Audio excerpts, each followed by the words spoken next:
Programa livre para todos os públicos.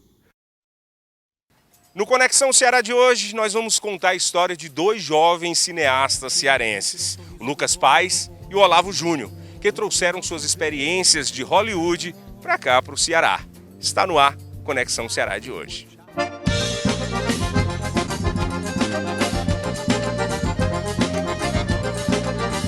O nosso Conexão Ceará de hoje, nós vamos conversar e bater um papo aqui com um cara que está fazendo uma conexão do cinema americano, dos Estados Unidos, de Hollywood com o Ceará. Vou bater um papo aqui com o cearense, jovem cineasta Lucas Paes. Tudo bom, meu querido? Tudo bem, Amadeu. Valeu, obrigado aí pelo convite. Olha, o Lucas, gente, o Lucas é meu primo ainda. Ah, Amadeu tá puxando o saco do primo. Não, aqui o Lucas tá aqui porque merecidamente é um cara que está realizando trabalhos na área do cinema, na área da arte nos Estados Unidos e trazendo essa experiência para o Ceará. Primeiramente, Lucas já tá... Qual a sua idade, Lucas? Eita, velho o suficiente. Vou fazer agora no domingo de carnaval, 31 anos. Domingo de carnaval, 31 anos. Você começou a se interessar pela sétima arte? Quando foi que despertou o amor pelo cinema? Amadeu, de maneira um pouco instintiva, começou com a foto, quando eu era muito criança. Eu gostava de registrar determinados momentos daqui da cidade. Sempre tive esse interesse por algum motivo pelas classes marginalizadas, pelos mendigos. E isso vinha na foto desde muito cedo. Eu fiz como ator teatro, dos 5 aos 17 anos, num grupo aqui de Fortaleza. E depois fui seguindo pela carreira de direção teatral. Isso com performance, né? Isso, fazendo performance, dirigindo outros atores, explorando o espaço público. Fizemos alguns trabalhos aqui também em 2013, no Parque do Cocó. E depois disso eu fui seguir minha trajetória lá no cinema, aprender um pouquinho com o tio Sam. Desde 2013 eu tenho dedicado minha carreira ao cinema. Hoje o Lucas, eu deixo bem à vontade com nossos convidados, escolha um cenário e tal. O Lucas veio para cá, um canto aqui de barcos, inclusive já cantado em verso e prosa, música, as velas do Mucuripe. É emblemático esse local, por ser um local que você sobe num barco e depois daquela linha do horizonte ninguém sabe onde é que vai bater. Tem algo por trás disso hoje? É um pouco isso, Amadeu, você falou bem. Para mim, a questão da travessia foi marcada desde muito cedo, né? De buscar um sonho, de buscar esse lugar para chamar de lá e em que o sonho também fizesse parte. E para o fortalezense, nada mais forte do que esse masão que a gente tem, esses verdes mares bravios aí. Essa luz maravilhosa, que eu acho, olha, tem muito americano que tem inveja dessa nossa luz, porque essa luz é 365 dias por ano, né não, Lu? Esse bronzezão, esse verão 365 e a aguinha morna do mar, né? Então o mar para mim está muito presente também nos meus trabalhos, enquanto símbolo mesmo. Agora a nossa conexão, nós vamos bater um papo com Olavo Júnior, que também é cineasta, diretor de cinema, teve suas experiências nos Estados Unidos. Tudo bom, Olavo? Tudo ótimo. Como é que você tá, meu irmão? Na luta, bem feliz, né, tá no Brasil e tá buscando fazer cinema, fazer cultura, né, porque o Brasil é sobre isso, né, fazer cultura, então é muito difícil, né? É difícil, mas rola, né? De alguma maneira sempre rola, né? O Olavo, inclusive, nós escolhemos bater esse papo hoje aqui num local que o Olavo disse, olha, pode ser lá nesse local que eu gosto muito, que é a Unifor. Nós estamos aqui num dos jardins da Unifor, não é isso, Olavo? Sim, é porque aqui eu me formei, tive minha primeira graduação que foi em jornalismo, né? E fui para os Estados Unidos. Qual foi o ano que você se formou aqui? Então, isso foi muito engraçado. É porque quando eu fui para os Estados Unidos, eu deixei minha última cadeira aberta para poder tirar o visto de trabalho, para poder ir para os Estados Unidos. Aí deixei trancada. Aí fiquei lá trocando visto, né, e tudo, e fiquei 9 anos nos Estados Unidos. Isso em que ano foi?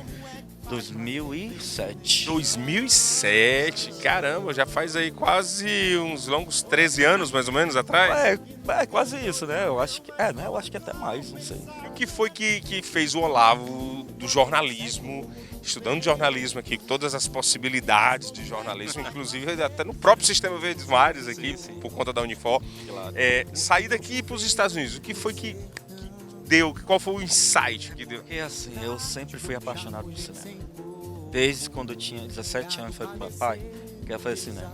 Você já tinha isso na cabeça? Já tinha isso na cabeça. Então, tipo, como não tinha cinema naquela época, não tinha faculdade de cinema naquela época, nem aqui, nem nas federais, nem na UES. Então, assim, eu pensei, vou fazer alguma coisa ligada na comunicação, né, na comunicação social. Aí eu pensei, não, vou fazer jornalismo. Então, o jornalismo foi o primeiro meio que você viu de entrar aonde você mais desejava. Mas apesar, eu já tinha feito um curso na Casa Amarela em 2003. Cinema. De cinema. É um cursozinho de 3, 4 meses, né? Onde eu conheci um dos meus principais parceiros, que é roteirista, né? Quem? O Alisson Lacerda, né? Roteirista de cinema. E aí a gente tem também parcerias e tudo. Então, aí, pô, eu quero fazer faculdade. Não quero ficar só no gostinho. Fazer jornalismo é legal, mas não é a mesma coisa. Por quê? Porque é jornalismo, vai ter algumas cadeiras ali acolá, como fotojornalismo, algumas cadeiras de produção, que aí fica com aquele gostinho, sabe, de que você quer fazer, não tá ali, né? E aí, como foi que você viu a oportunidade? Você disse, faltou um semestre, Eu reabri, quando eu cheguei dos Estados Unidos, em 2015, eu reabri e me formei também em jornalismo. Ah, então vamos voltar a história pro começo lá, vamos voltar a história pra gente não se perder o fio da meada. Você ficou faltando um semestre. Isso. Aí você foi para os Estados Unidos estudar cinema na Meca do cinema, ou não? Mas, Explica isso pra gente. olha, o pessoal acha que ir para os Estados Unidos é muito fácil. Ah, não, tem que ter dinheiro. Cara, tem nada de dinheiro. Eu tive que trabalhar por 2 anos e meio com visto de trabalho. Trabalhei no Six Flags e no Walmart como vendedor de eletrônico por 2 anos e meio. Para juntar um dinheirinho, né, para poder calgar, para poder ir para lá. E o papai me ajudou também, lógico, com a faculdade, mas o que é bom é que, por exemplo, o Walmart, eu pude aplicar para o meu imposto de renda, aí me deu $10 mil de bolsa de estudo, tá entendendo? Para poder diminuir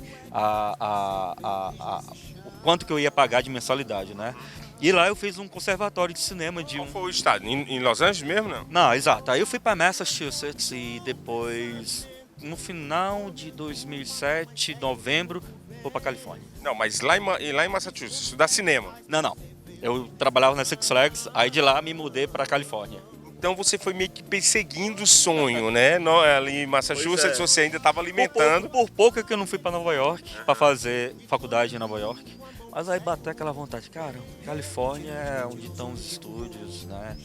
E eu pensei, não. A Meca do cinema, né? Exato. Então, quer saber? Não, arrumei a tralha, me mandei para Califórnia, de Massachusetts e...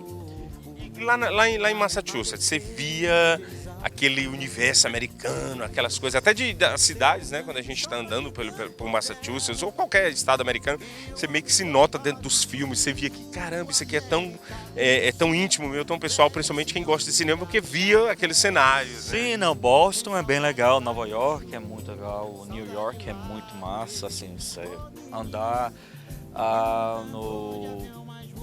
aquele parque, o Central Park. Central Park. Pô, né, meio louco, né, você falar assim, né, também. Mas eu acho que Califórnia não tem o que há. Assim. Aí você saiu de Massachusetts e foi para Califórnia. Isso. Foi exclusivamente para estudar cinema. Fui para buscar, mas eu sabia que eu não ia poder estudar naquele momento, porque tinha que conseguir um emprego, juntar dinheiro para poder juntar um capital para poder pagar, né? Tem todo um perrengue antes, não é fácil não, né? Não é fácil. Você foi para Los Angeles estudar cinema na New York Academy Films, é isso ou não? Isso, eu já fazia direção teatral na USP e achei que seguiria meu caminho na performance na Federal da Bahia, mas fui assistir uma professora minha em Natal e esse contato com ela meio que mudou a minha trajetória. Eu tive um sonho com o cinema, voltei já de Natal decidido a ir para Los Angeles naquele ano. Qual foi o ano disso? 2013 foi onde eu fiz essa travessia, foi em novembro de 2013. Você pegou a sua jangadinha, literalmente, né? Sair desse porto, dessa segurança de Fortaleza, né, de morar aqui com a família e encarar esse novo desafio. Fui lá estudar cinema, tinha sempre essa perspectiva do ator e depois de determinado momento, com o domínio de palco, entendendo essa linguagem, eu senti vontade de como seria criar o meu próprio universo, a minha pintura em movimento, que é o teatro ou o cinema, na figura da direção. Foi fácil você como ator fazer o papel de diretor, essa transição na sua vida na arte te ajudou nessa transição? O trajeto lá que eles estabelecem na USP, né, é de você fazer 2 anos básicos, então todas as habilitações fazem os 2 anos de atuação e depois você vai convergindo para a área desejada da direção. Dentro da própria escola, a gente teve novamente uma prova de análise da nossa capacidade, de guiar, de coordenar as pessoas, e aí sim você está permitido a estudar a direção lá, então é um processo um pouco longo disso. Eu acho que ser ator facilitou o processo de entender a dinâmica de ator, de elementos no palco, né? Eu, inclusive, recomendo para outros diretores que se identificam com as artes visuais, com o próprio cinema ou com outras linguagens artísticas, que primeiro experimentem na pele o que significa dar vida a um texto. Porque aí você consegue dialogar melhor com esses outros seres humanos enquanto diretor. Então, como foi o seu primeiro contato com os Estados Unidos? Já tinha ido aos Estados Unidos antes? A minha primeira vez lá foi bem novo, aos 9 anos de idade, aquela viagem do Mickey Mouse, né? A viagem da Disney. Da Disney. E aí a gente, na verdade, foi visitar um primo meu, que morava lá em Shreveport. E de lá... Qual estado, qual é? Ixi, agora tu me pegou, porque a minha geografia, meu filho, nem Fortaleza eu dou conta. Daqui pro Benfica eu tenho que botar um GPS. Mas... É lá em algum lugar. É lá em algum lugar. Ele estava em Shreveport e de lá a gente seguiu para Orlando para ir conhecer os parques. Tem algumas reminiscências desse período, eu era muito novo. Lá foi o primeiro contato com os Estados Unidos. Eu, para ser bem sincero, não achei que os Estados Unidos fariam parte da minha vida, não. Eu sou um cara bem ligado em questões de natureza, de política, e os Estados Unidos para mim representavam o revés desse estar no mundo, um quê de alienação. Acho que os tempos que a gente vive de rede social, a gente tem que estar atento aonde for. E, na verdade, eu sou muito grato à minha trajetória lá nos Estados Unidos, porque lá eu encontrei um caminho, um espaço que eu tenho que pagar a minha língua e agradecer demais. Eu estou sendo muito feliz por lá.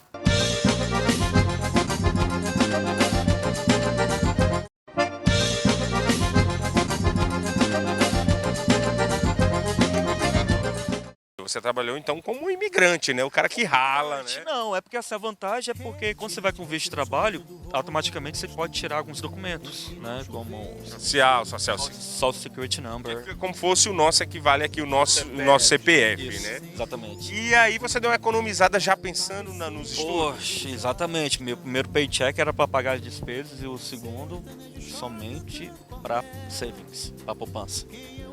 Salvando dinheiro, guardando dinheiro. Metade do meu paycheck ia para minha poupança. E o paycheck, para as pessoas que estão assistindo a gente, o nosso Conexão Será, é o pagamento, é o cheque de pagamento.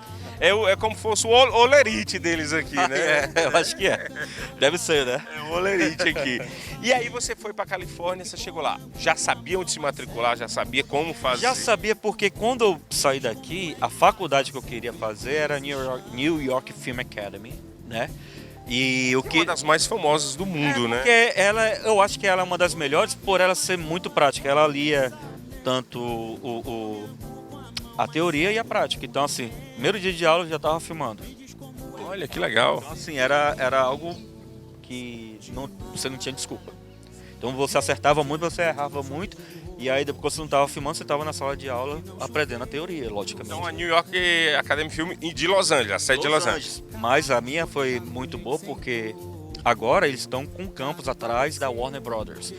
A minha faculdade foi dentro da Universal Studios, né? Só então você estava ali no campo de trabalho dos grandes filmes, né? Nós íamos pro backlot para poder filmar. Então a gente estava na cidade europeia e do outro lado eles estavam filmando The Amazing Spider-Man na cidade de Nova York. Tá entendendo? Tudo cenário. Tudo cenário. Então assim, é uma coisa meio surreal pra falar. Você via tudo aquilo. Ver, assim, foi legal porque a gente teve, né, umas palestras boas com o Ron Howard, tive palestra com o Steven Spielberg, teve com o produtor do produtor. Só com o Steven Spielberg? Sim. Bacana. E a imersão nesse... Não podemos falar, o Ron Howard é muito bom, muito fera. A imersão no mundo do cinema e com essas grandes estrelas, com esses nomes consagrados, inclusive da direção, da arte, da fotografia, ajuda na sua criação, ajuda no seu aprendizado no cinema? É porque cinema, tipo, você tem as pessoas que você gosto de assistir aqueles filmes, sabe? Você vai pegando como eles filmam, a estética. Até você encontrar, não é você copiar, eles te ajudam a encontrar a sua estética.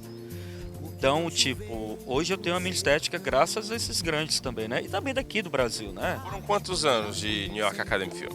Cara, foi um ano e meio, né? Mas que basicamente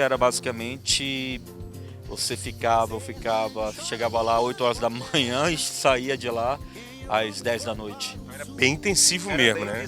Porque no fim de semana você tinha que filmar. Então já entrava realizando, Olavo. Basicamente era 7 dias na semana, né? Basicamente. Então, tipo, o projeto da gente era fazer um filme no final, termo do curso, né? Durante o curso, fizeram só um filme ou vários filmes? Chegaram a fazer vários filmes? Fizemos muitas curtas, né? Alguns documentários, né? Ajudamos outras equipes. Então, aquela coisa para você... No cinema, você tem que fazer de tudo. Desde pegar o boom, fazer assim, fazer fotografia, editar, entendeu? Produzir, ser produtor. Então, Quanto mais você souber jogar na ponta, na esquerda, né? Fazer cinema é fazer tudo, né? Até quando você chega naquele momento, tipo, não, agora me descobri, né? No caso, eu trabalho com direção de cinema, né?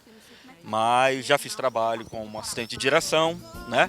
Até na vez passada que a gente trabalhou junto, gente, num filme aí. E a assistência de direção, praticamente ele era o diretor, porque o Edmilson, quando estava em cena, quem dirigia era você. Não, calma, não era meio assim, não. Não mesmo. Não, confessa que era meio... Não mesmo, não. Não, tipo, a gente saiu bastante, é porque quando você tem o nosso diretor, ele tá atuando, então eu tenho que ser o braço direito dele sempre, entendeu? Eu não posso deixar a peteca cair. Então, mas ele tem que ter uma confiança muito grande no diretor nesse momento, né? Pra saber que ele tá atuando, mas tem um cara ali dirigindo que é como se fosse os olhos dele. Mas nesse caso, eu acho que não era nem dirigir, porque ele já tinha ensaiado mesmo todas as cenas, então eu tava só olhando assim. Lógico, né? Se tem alguma coisa, ó, vamos de novo, porque o som ficou ruim. Ele é humilde. Não. Mas de boa. E aí, tipo, o Edmilson é um super amigo meu, porque a gente se conheceu lá, né? Lá em Los Angeles. Lá em Los Angeles, né? Quando ele tava no La Brief, Los Angeles Brazilian Film Festival. Inclusive eu tive a oportunidade de cobrir um ano, foi muito legal. Com a Mary Fernandes, né? Então, tipo, aí que foi bem legal, porque a Mary selecionou meu filme, meu primeiro curta, né, o Anniversary Love. Vocês trabalharam também numa série lá. Exatamente. E aí, em 2014, a gente filmou na Califórnia, em Nevada, filmamos a primeira temporada do Nas Américas, né? De um cearense desbravando a América, né? Com aquele jeito, né? Você produziu, tava na direção. Ali foi legal, porque ali tanto fazia o boom e eu produzia também. Lucas, você chegou em Los Angeles, já sabia inglês? Já sabia inglês, já havia morado um ano lá na Austrália, eu fiz meu terceiro ano lá.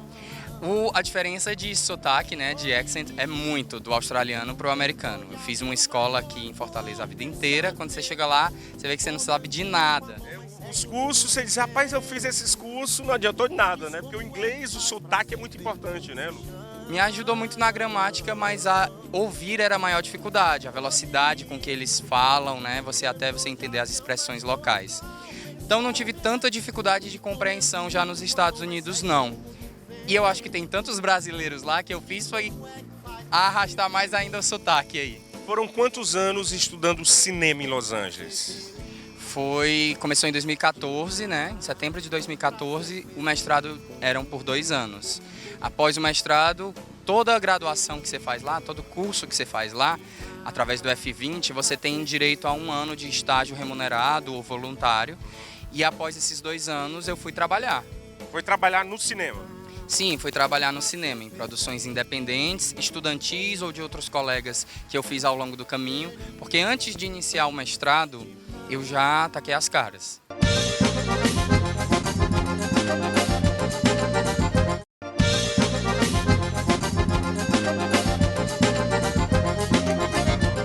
E o Olavo, ele estudou nos Estados Unidos, fez cinema, que era o que mais desejava. E foram quantos anos morando nos Estados Unidos, Olavo? Quase 9 anos. 9 anos. E o que fez o Olavo, que já estava radicado praticamente 10 anos nos Estados Unidos, o que fez o Olavo sair lá da terra do tio Sam e vir para cá, para o Brasil de novo? Então, foi a proposta de continuar a fazer cinema, né? Porque, por incrível que pareça, estar na meca do cinema é muito bom, mas é muito difícil, né? Então, Todo mundo vai para lá para tentar fazer cinema. não, exato. Então, assim, todo mundo vai pra lá achando que é fácil, mas lá, se aqui se forma, sei lá, vou te dar um número aqui, 2.000 pessoas em cinema, lá se forma o quê? 20 mil? 30 mil pessoas ao ano? Nossa. Então, assim, lá são os grandes estúdios. Então, assim, eu falo isso até porque um dos meus melhores amigos americanos, o Frankie, ele pai, 3 filhos, mas tem que ter 2 empregos para poder ainda continuar fazendo cinema. E ele é formado comigo. Inclusive eu vi histórias, eu tive no Labrief conversando com as pessoas lá, vi histórias de atores e diretores que estão lá ajudando, fazendo Uber, fazendo outros trabalhos pesados, de imigrante mesmo pesado, para tentar manter ali o trabalho dele. É uma realidade isso? Não, é uma realidade sim, porque lá tá, ainda bem que agora chegou os streamings, né? Chegaram e com a Netflix, sei lá, a Amazon, vão estar todo mundo, a Disney Plus. Então isso está aumentando o mercado. Mas mesmo assim aquele lance de poder chegar lá. Então, por exemplo, porque você me perguntou que eu vim para cá, porque eu quero fazer cinema no Brasil. Porque Você quer trazer um pouco, você quer fazer a conexão dos Estados Unidos com o seu aprendizado, trazendo para o Brasil? com toda certeza, né? Porque, aliás, eu aprendi a fazer cinema por causa da minha faculdade que eu fiz lá, né? E aí eu recebi do Edmilson uma oportunidade com o Halder. Quer trabalhar no Shaolin Sertão? Então eu acho que valeu a pena, sabe? Então, esse convite para fazer o Shaolin do Sertão, qual foi a sua opção no filme? Eu fui assistente de continuista. Assistente continuista. Então, fazer esse trabalho, você estava lá. Quando convidaram, você disse, eu vou. Eu vou porque eu queria ter essa experiência, sabe? E num longa, filmado, sabe? Com uma equipe maravilhosa, com uma grande produção, a direção de Halder Gomes, né? Edmilson Filho, Haroldo Guimarães, e grande elenco, né? Dedé Santana participou, então tipo, eu não poderia deixar isso passar, né? Fui buscar o que eu poderia de produção local que estivesse acontecendo. Me envolvia como figurante. Do figurante passei a ser assistente. Fez figurante de algum filme? Porque o pessoal adora saber. Qual foi o filme que você passou? Um filme famoso você fez lá, uma figuração, fez uma participação. Filmes comerciais, videoclipes, né? Com a Robin, que é uma cantora sueca, com a banda de rock o Offspring, contra a banda de rock o Avenged Sevenfold. Fez um vampiro, teve um negócio de um vampiro que você fez também, né? Fiz uma peça de teatro como vampiro, fiz esse Avenged Sevenfold, que é da Warner, né? Uma banda de rock representada pela Warner. Como um rebelde com essas lentes brancas, meu cabelo era enorme, cabelão louro enorme. Fiz Viking, fiz motoqueiro. Toda essa parte comercial rolou bastante pelo look. E não era nem como ator, não era nem como diretor, já era o ator aí, já era uma satisfação como ator, né? Fazendo alguma coisa assim em Los Angeles, meca do cinema.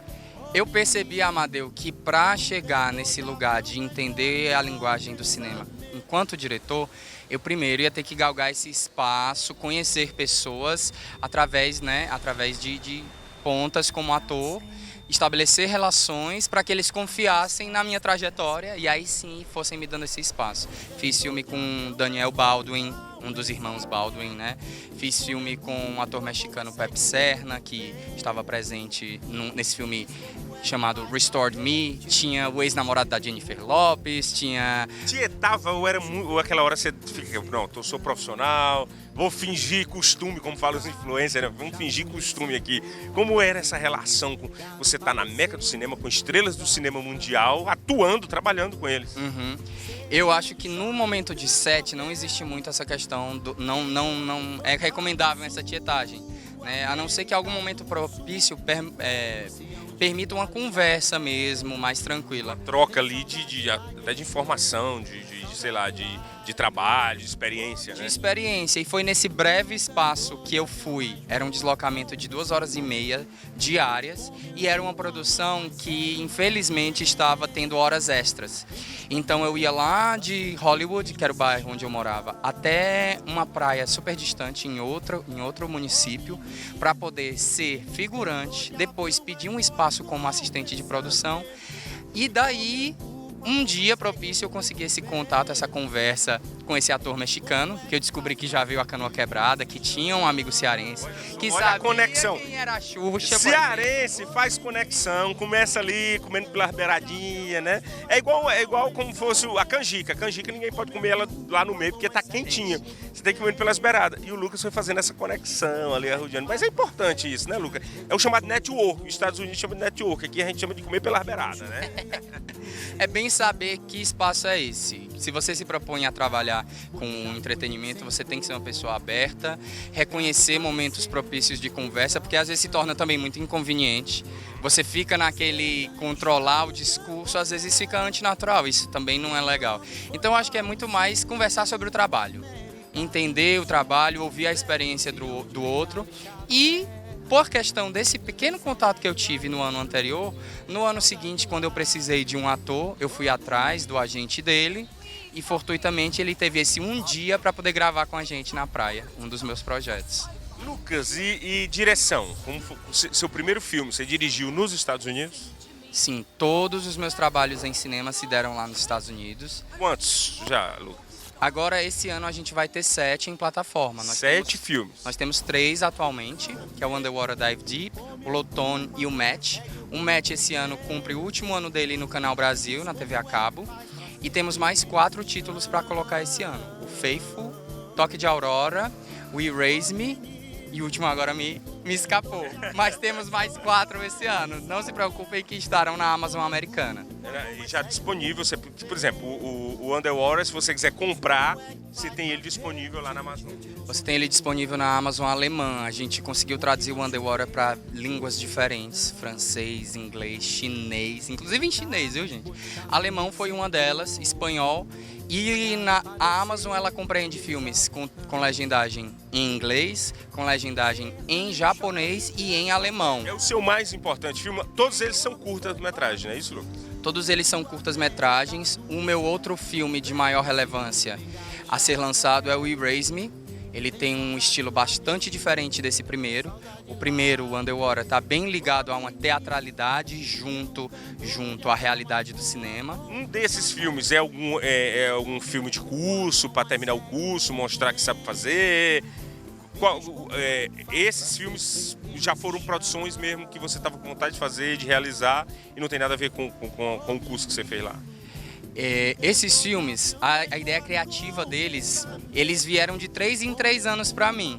Então, às vezes eu escrevi um poema no passado, ele se transformou em cinema depois. Eu tinha uma ideia, uma premissa de uma peça de teatro e virou filme. O Underwater era uma criança, ia se chamar Marina, ia ser uma Alice no País das Maravilhas para uma criança. E depois eu pensei na questão da saudade da minha terra, né, o meu laço com a minha família. O Underwater tem toda a primícia, toda essa questão está toda inserida nele. Sim, de se redescobrir de maneira fantástica, só que aqui para uma pessoa madura, a mãe. E o Erase Me foi uma poesia que eu escrevi sobre um filho e um pai. O pai é um cirurgião plástico e o filho não o conhece. Então é esse contato, esse primeiro contato dos dois. O Erase Me, eu explodo essa ideia por uma questão de identidade de gênero também. Então ele cresce em relevância social.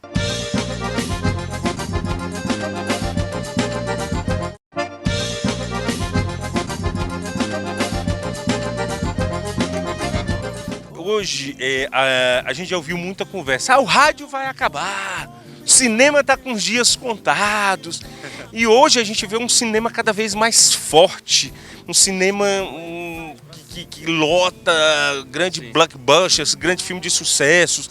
A gente vê aí hoje plataforma de streams, on demand.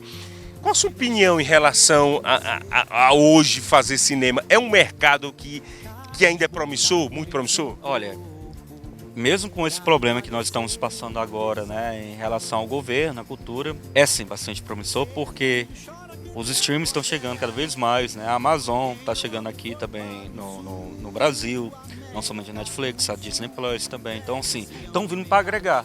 Então, assim, eu acho que se a gente vai perder um pouquinho de lado, a gente vai ganhar do outro lado também. Quando você levou esse olhar, levando o social, levando a preocupação, Porque a gente vai falar aqui, sem dar spoiler, claro, um pouco do Underwater, tem um pouco disso do social, do braille, da acessibilidade. Conta um pouco desse filme, conta como você levou o social para dentro dele. Vai ser um prazer. Na escola, no trajeto assim, de dividir esse material com os professores, foi curioso porque um approach muito diferente de Hollywood em si, né? Assim, agora a gente está começando a ver as questões sociais, de diversidade, de saúde mental muito presentes, inclusive nesse Oscar agora. Foi exaltado isso, né? Tanto com o Parasita, quanto com o Joker, quanto a possibilidade de Democracia em Vertigem fazer parte dessa premiação, estava muito presente. Mas quando eu apresentei essas minhas questões, houve sim uma certa resistência, principalmente no Erase Me. Porque ele tratava... Resistência de quem? Dos professores? O meu professor de roteiro, às vezes, se negava a ler partes do roteiro de tão visceral, de tão aprofundado que era. Só que eu acho que o papel do criador também é saber identificar quando não abrir mão de determinadas essências, de determinadas ideias, e eu acho que isso enriquece nossa arte. Chegando aqui na reta final do nosso bate-papo, qual o segredo para se contar uma boa história no cinema? Oxe. Uma boa história sempre. Tem uma boa história. Tem que ter um bom roteiro sempre, isso sem dúvida alguma. Realizar esse roteiro da melhor forma possível. Exato, aí aí vem tudo, né? O cinema não é feito por uma pessoa, o cinema é feito por um grupo de pessoas.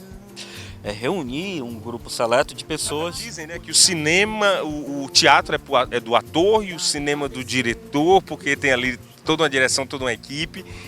A novela da TV, quem manda ali é a TV. Então você continua ratificando isso, que o cinema realmente é uma arte que é feita por várias pessoas. Pois é. Né? Tipo, se a pessoa não tiver um bom diretor de fotografia, como é que vai ficar a fotografia em si do filme, né? E um bom ator, né? O ator é que vai vender. Hoje você está em fazer cinema, onde se mais faz cinema no mundo, não em termos de números, porque em termos de números é na Índia, né, que a gente fala isso, mas em termos de qualidade também. E é difícil fazer cinema hoje no Brasil. O cinema de arte, que é um cinema que você faz mais, é o que te dá satisfação? Ou você é só um caminho a ser percorrido a depois ir para o comercial, para o cinema comercial? Ou você não almeja isso ou acha que isso pode acontecer naturalmente na sua vida? Eu acho que a experiência nos Estados Unidos me tornou mais crítico nos roteiros que a gente, enquanto criador, enquanto artista, faz. Me deu uma objetividade, um método e uma praticalidade do que a indústria também procura, para agregar esse conhecimento de quem era o Lucas, ator e diretor de teatro, para o Lucas, cineasta, que está se formando nos Estados Unidos. Então eu vejo como potências de unir as duas coisas, né? De ser mais exigente comigo mesmo em como eu acesso a minha arte, os meus símbolos, num roteiro que seja claro, que tenha uma semente e esse colher ao final, né? De que o público acompanhe essa viagem, né? Essa viagem criativa. Embarque na sua, né? Embarque na sua viagem criativa. O que é que falta para o Brasil se tornar um país no mesmo estilo dos Estados Unidos em termos de cinema comercial, em termos de cinema, indústria, cinema como o meu corporativo, que um ator pega um roteiro, ele mesmo produz, ele bota a grana e faz virar e ganha milhões de dólares? Eu acho que é o Brasil acreditar, sabe? Precisamos acreditar mais na cultura, precisamos ter oportunidade de desenvolver, né? Porque fazer filmes ainda pela iniciativa privada é algo também que é bastante complexo, tem as suas dificuldades. Então, assim, eu acho que em muitos outros países, o governo de cada país sempre fomentou, sempre ajudou. E eu acho que se o governo acreditar cada vez mais que podemos fazer um cinema, mas um cinema bom para poder levar a bandeira do nosso país, é isso que está faltando. O que você vai preparar nesse ano 2020 e que a gente pode dar de primeira mão aqui no nosso Conexão Ceará? Amadeu, então eu estou me estabelecendo alguns objetivos. Desenvolver a série com o meu colaborador panamenho, Ricardo Dias Guilhem. Fui convidado pelo mesmo para trabalhar num canal de YouTube com conteúdo cristão. Tem um projeto que eu quero fazer que se chama Color Black. Ele ainda está muito seminal. Eu tenho a certeza de que eu quero trabalhar a força, né, do negro, inclusive com uma peça antiga de teatro que o meu grupo aqui em Fortaleza fez Quero lecionar cinema para cegos, ainda descobrir que espaço, que dificuldade, que desafio é esse. Colher disso resultados artísticos e quero me reciclar também como ator de cinema lá. Quero fazer cursos como ator de cinema e uma paixão minha que é cantar. Então acho que vai ser não só 2020 eu acho que vai ficar pouco para... vai ficar pouco, eu acho pouco tempo para tudo isso, mas você consegue. sempre muita vida, eu sempre acho que eu tenho muito pouca vida para tanto desejo, mas de pouco em pouco a gente vai conseguindo. O que é que o Olavo Júnior, cineasta, jovem realizador, está preparando para 2020? Se Deus quiser, a gente vai ter 2 projetos muito bons de curta. Um que eu não quero integrar, mas já não sei entregando, né, é pertinente para a causa da mulher. Eu acho que a gente Essa é a hora de tocar na ferida? temos que tocar na ferida porque vai fomentar o diálogo, né? Vai fazer as pessoas refletirem um pouco mais a E respeito a divisão também é pertinente? Ah, isso é coisa da esquerda, isso é coisa Não Essa divisão é pertinente também porque causa discussão? Eu acho que não tem nem viés partidário aí. Violência contra mulheres parece que deu um salto gigantesco, né? A gente tem que encontrar alguma maneira para a gente combater isso. E talvez o cinema seja uma maneira bastante boa, eficaz, para causar a reflexão, talvez naquela pessoa que seja uma pessoa que é agressora, ou uma pessoa que esteja pensando agredir alguém, tá entendendo? Então, que possa causar discussões, mas que a gente possa tocar, como você falou, tocar o dedo na ferida. Esse foi um Conexão Ceará com o Lucas Paes, da rede social aí, pra quem quiser te seguir, site, fala tudo aí pra galera. @LucasFPPaz no Instagram, Lucas Paes no Facebook, lucasifempaz.com é o meu site. E o Performance lá no YouTube, o canal? Temos o canal do YouTube, se você digitar Performance tudo junto, é muito provável que você encontre o trabalho Match, e aí você consegue uma playlist de todo o nosso conteúdo de cinema. Performance, sem N, sem C, MASE. Maravilha, Lucas Paes no nosso Conexão Ceará. Entendeu? Mostrar isso. Maravilha. Esse aqui é o Olavo Júnior, a gente aqui nessa conexão maravilhosa, Conexão Ceará. Dá aí suas redes sociais. Porque o meu é privado, tem que fazer um Instagram aberto, né? Mas só mandar Olavo _ né? Júnior, né? Sem ser abreviado, tudo junto. E aí no Instagram, que aí eu gosto bastante, posto muitas fotos, posto de vez em quando, gosto de postar algumas dicas de cinema também, entendeu? E é isso. Maravilha, esse é o jovem cineasta que está aí com toda a energia, toda a força para fazer cinema e cinema da melhor qualidade. Viva o cinema brasileiro! Viva o cinema brasileiro. Amém. Obrigado. Obrigado, Olavo. Esse é o nosso Conexão Ceará. A gente vai ficando por aqui. Próxima semana tem muito mais bate-papo com cearenses que fazem sucessos. Não só nos Estados Unidos, não só na Europa, não só no mundo, mas como aqui no Ceará também tem muita história bacana. Como diz o Olavo, para fazer um bom filme tem que ter uma boa história. E o nosso programa, a gente está buscando boas histórias, onde for, onde tiver história, onde tiver, a gente vai lá. E essas histórias daqui estão maravilhosas. Obrigado por compartilhar um pouco da sua história. Muito obrigado, fico bastante feliz. Então, desejo a maior sorte do mundo que esse programa... Gostou? Ele é tímido, ele disse, não sei o que, eu sou tímido. Eu não disse que era um bate-papo? Era um bate-papo. Era um bate-papo. Foi um bate-papo. E foi um bate-papo, mas ainda ficou um pouquinho tímido. É isso aí, nossa Conexão Ceará fica por aqui. Obrigado pela audiência de todos vocês. Sigam a gente nas redes sociais, no Instagram, Amadeu Maia, Maia com Y, no Facebook, Amadeu Maia, nosso canal no YouTube, Amadeu Maia, tudo é Amadeu Maia. Segue lá, no Twitter também, a gente está sempre lá atualizando. Obrigado, até a próxima semana. Retirante retirou o sorriso do rosto, porque não choveu no sertão. Carro de boi puxado por gente sem corpo, gado padeceu de exausto.